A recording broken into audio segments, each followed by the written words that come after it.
Nderuar teleshikues, tani jemi zhvendosur në këndin e intervistës së përjashme ku këtu në Fox News në çdo të diel në 16:30 do të kemi të ftuar avokatin Artin Goxha për të diskutuar rreth aktualitetit politik në vend. Do të flasim për farsën zgjedhore dhe për gjithë procesin elektoral dhe zgjedhor. Avokat, ju përshëndes. Përshëndetje, kënaqësi që jam përsëri këtu. Bën 8 vjet. 8 vjet në Fox News. Çdo diel 4:30. Çdo diel analizë. Po. Fillimisht 8 vjet që lodhemi dhe se dalim dot t'ja ndryshoj menjen këtij populli, si tha Zefllumi, që më ndryshuar trunin këtij populli nuk mjafton një person, po duhet një çet intelektualesh. Edhe kjo është sfida që kemi përballë. Avokat, t'ja nisim nga farsa zgjedhore, e cilësuar nga kreu i Partisë Demokratike? A mund ta konsiderojmë farsë zgjedhore gjithë në proces? Po, absolutisht ke shumë drejt, po doja të bëja një ndërhyrje paraprake. Një parantezë. Po, një parantezë. Dje Sorosi ka organizuar një fest për triumfin që pati në këtë betejë. Kjo ishte parada e LGBQ-ve në bulevardin Dëshmorët e Kombit, ku tamam si ritualet satanike kishin marrë dhe fëmijë për ta kremtuar fitoren e tyre, të agjendës tyre, që tani ka 83 vota në parlament dhe ka në xhep edhe 3 vota tjera, bën 86 për të ndryshuar kushtetutën, kodin e familjes, për të realizuar një objektiv që ka firmosur Edi Rama 3 vjet më parë, për të vendosur për ndryshimin e martesës dhe të rikonceptualizimit familjes brenda vitit 2028. Ndjes ju ndërpres. Doja të pyesja, kjo parad përfaqëson ka kaq shumë ndikim në ndryshimin e institucionit të familjes? Thjesht një paradë e tillë mund të përfaqësojë kaq shumë ndryshim? Dje për herë të parë, zyrtarisht qeveria shqiptare ka marrë pjesë në paradë. Ka qenë një festim i fitores të 11 majit, ku Anila Denaj ka hapur paradën. Dua të kujtoj dhe theksoj që dje qëllimisht kishin marrë fëmijë për t'i thënë çdo shqiptari që tani ne i kemi marrë fëmijët tuaj. Dhe për ta bërë këtë më të besueshme, 3 ambasador, përfshi dhe i martuari burr me burr i Komisionit Evropian. Po, ka qenë hapsi bashkë me ministren dhe ambasadori gjerman edhe ambasador tjerë kanë kremtuar fitoren e agjendës LGBQ në Shqipëri, tashmë që kanë vendor kushtetutën dhe nuk kanë frikë ta pohojnë hapur që tani do legalizohen martesat gay brenda vitit 2028, që do thotë çdo çift homoseksual mund të adoptojë fëmijë nëpërmjet direkt marrjes nga fëmijët e jetim apo nëpërmjet surrogacisë. Avokat, si e komentoni ju pjesën që e të qenë dakord me pjesë me komunitetin LGBT është një ndër kriteret për të qenë në Bashkimin Evropian, pra për të përshtatur në kriteret që kërkon Bashkimi Evropian? Nuk ka asnjë kriter Bashkimi Evropian për legalizimin e martesave gay, sepse gjysma e vendeve të BE-s nuk e ka legalizuar martesën gay. A nuk insinuon modernizëm kjo në shoqërinë shqiptare? Jo, kjo është degenerim i plot dhe dje ata për ta festuar këtë fitore të 11 majit kishin marrë këtë posterin tim mbrapa si trofe lufte në një parakalim fitore në një marshim triumfi dhe mbanin në dorë këtë posterin tim si trofe lufte, si flamujt e armikut. Në të gjitha fotot, ky është dominant, kjo fotografi elektorale, anti-Soros, dhe kjo është dhe përgjigja për gjithë prindërit shqiptar që nuk më votuan në 11 maj, ku armiku, që është agenda Soros, dje festonte me posterin tim në sfond si flamuri i fitores. Ju kujtoj që në 9 maj në Moskë rituali i flamujve triumfues luftës daton që nga dita e 1945-s, ku flamujt armikut paraqiteshin si triumf fitore, si trofe lufte. Kjo ndodhe dje në Tiranë. Ata kishin posterin tim elektoral anti-Soros si triumfi i tyre dhe si trofeja e luftës tyre. Kjo është përgjigja për prindërit shqiptarë që nuk votuan, që tani fëmijët e tyre janë në mëshirë të 86 votave në parlament, që i bëjnë kushtetutës dhe fëmijëve shqiptarë atë që kanë bërë do ku kanë pasur mundësi agenda Soros në botë, e shoqërisë së hapur. Avokat. Këtë do të bëj si parantezë, kjo është paranteza. Okej, falenderoj.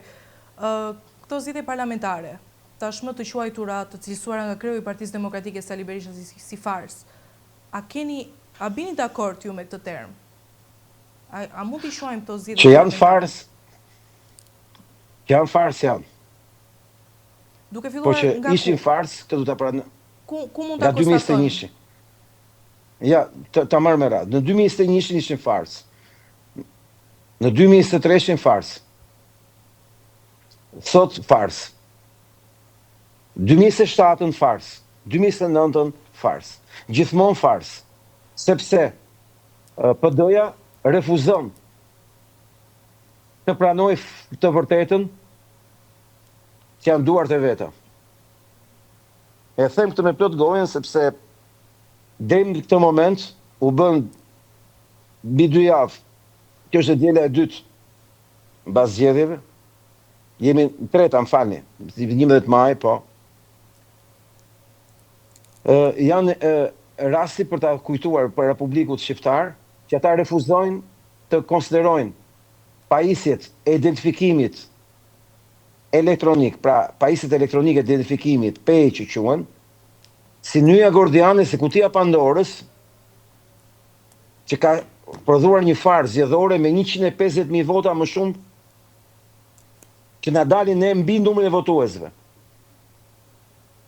Do thot, në kutitë e votimit janë hedhur 150.000 vota, vetëm në Shqipëri, jo për diasporë, akoma s'kam se mi marrë me diasporë, dhe kjo është realizuar në një operacion që vazhdon prej vitit 2020-2021,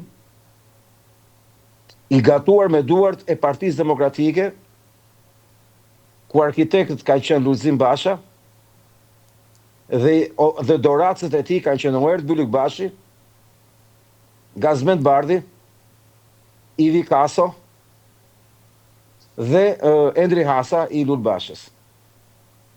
Personi tyre përfaqësues, ambasadori tyre në këtë operacion manipulimi është Lalba Pelinku, përfaqësuese e Partisë Demokratike si nënkomisionere e KQZ-s. Sipas teorisë që Partia Demokratike do marri parat e tenderave, kurse Rama votat. E them me plot gojën sepse tenderi është bërë sipas udhëzimeve të Partisë Demokratike dhe mbati fshet nga Erd Bylykbashi, Gazmend Bardhi dhe Ivi Kaso, që janë 3 personat që mbulojnë çështjet e zgjedhore në PD dhe kanë vënë ca kalamajke KQZ-ja që të mbulojnë pikërisht të pislëk duke të quar njërë këte e njërë andej, por asnjëherë ke koka e problemit. Koka e problemit është që në raportin e Audir OSBE-s të zgjedhjeve të 11 majit, të botuar në 12 maj, OSBE-ja ka dhënë 2 informacione të rreme, të cilët janë gatuar bashkarisht nga stafi i OSBE-s Tiranë, Erd Bylykbashi dhe Damian Gjiknuri, nëpërmjet kontributit total të Celi Bashit dhe Pelinkut. Ky informacion i rrem është cituar 9 herë në raportin e Audir OSBE-s, ku thuhet që në Shqipëri bëhet identifikim biometrik në qendrat e votimit. Avokat. Që do thot, po. OSBE do dirë gjithashtu ka bërë deklarata për krime zgjedhore. Nuk ka pasur Jo, prit të përqendrohemi. Jo, të përqendrohemi këtu njerë, se kjo është problemi. Ky është lajmi për ditën e sotme. Është situar 9 herë në mënyrë të rreme, sikur në Shqipëri bëhet identifikim biometrik, do thotë se asnjë votues në Shqipëri nuk ka hedhur një votë më shumë tepër në kutitë e votimit. Mund bëjojmë avokat. Po thoja që Po, i kërkojmë ndjes publikut, po në këto kushte jemi. Janë gjëra që ndodhin në transmetimin live, avokat, nuk ka asnjë problem.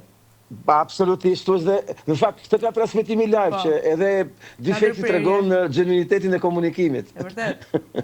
Ajo që po thoja është që në raportin e Auditor OSBE-s pretendohet që në Shqipëri bëhet identifikim biometrik i konfirmuar zyrtarisht nga Partia Demokratike, ku zyrtari i saj me mbiemrin Nuraj, që është në KQZ, nuk jam mbaj mend emrin, thoshte publikisht që sistemi është i garantuar i identifikimit biometrik.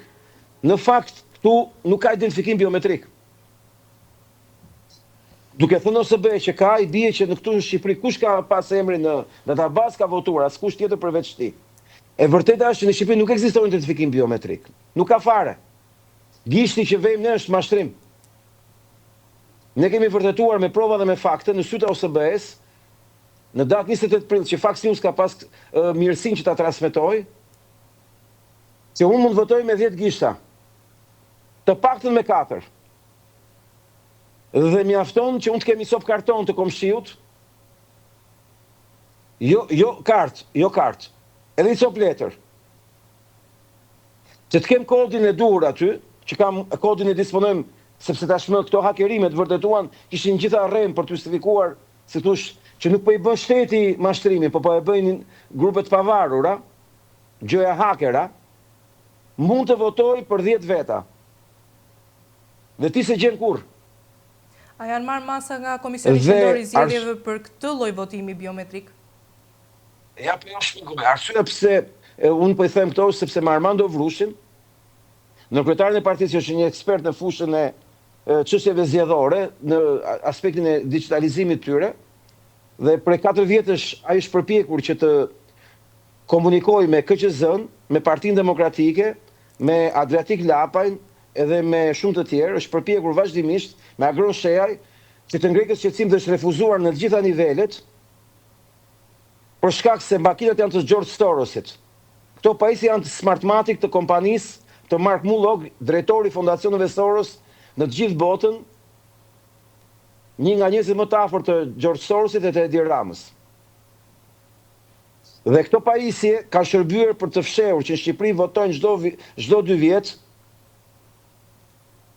më pak se 150.000 vota njerëz. Që do thotë, në kutitë e votimit lëvizin nga 100 deri në 200.000 vota tepër nga numri i zgjedhësve, nëpërmjet një inxhinierie manipulimi nga Partia Socialiste.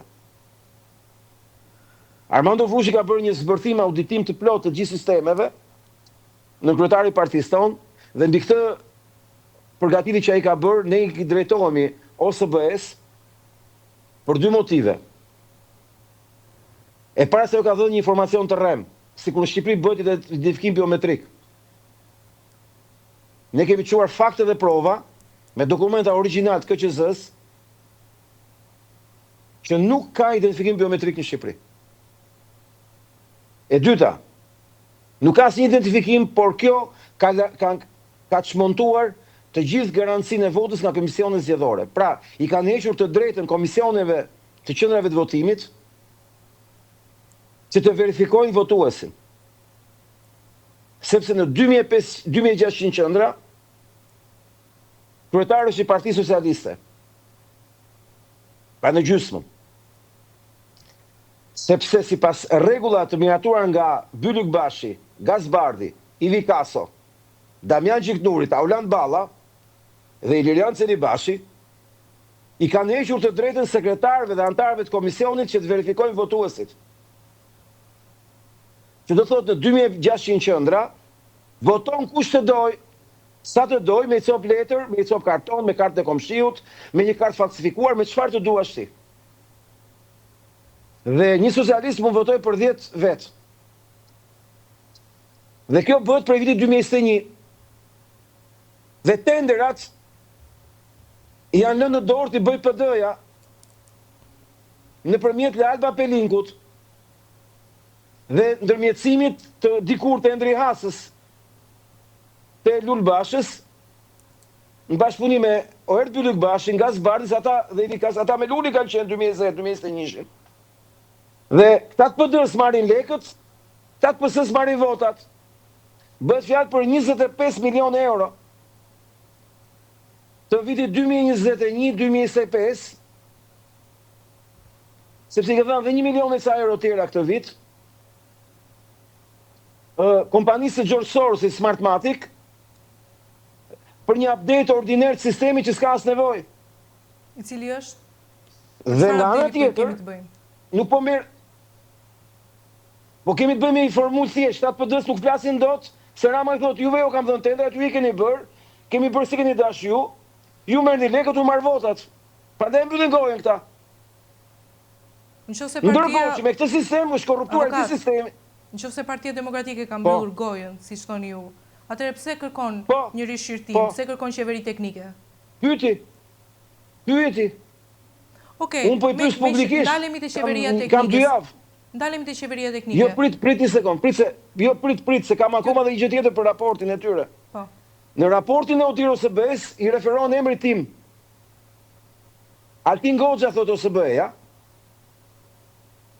Aktivist politik, pra jo kryetar partie, ka ngritur pikpyetje mbi këto pajisje. Unë s'kam ngritur pikpyetje, unë kam dhënë prova. Unë kam qenë një demonstrim të organizuar në KQZ me Armando Vrushin, dhe kemi marrë, unë kam votuar për Armando Vrushin dhe për vete. Dhe pajisja thoshte okej. Armandi votoi me karton për veten e vet, me cop karton. Edhe aty ja njohu kartonin. Kjo bën sut PD-s. Lalba Pelinku, që ka quajtur propozimin PD-ja që atje përfaqësuese, ditë konferencë shtypi dhe thoshte, këto janë sigurta. U zhduk çdo e dhënë, as PD-ja nuk e jepte. Ndërkohë ne kemi nxjerrë video live, ka nxjerrë Fox News-i.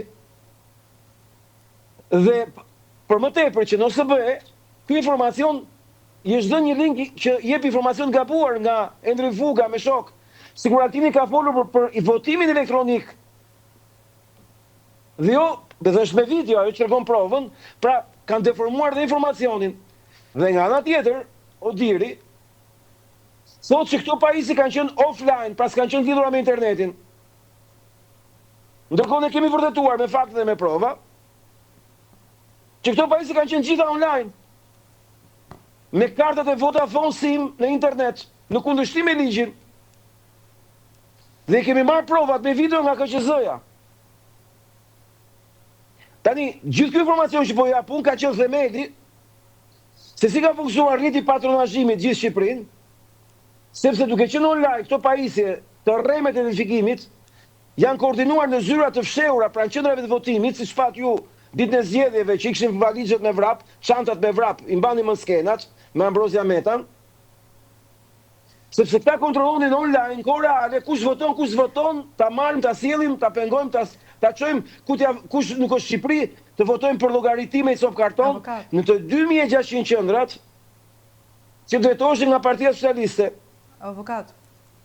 Tani ne drejtohemi OSB-s, ata më kanë cituar emrin, dhe unë po i kthej përgjigje.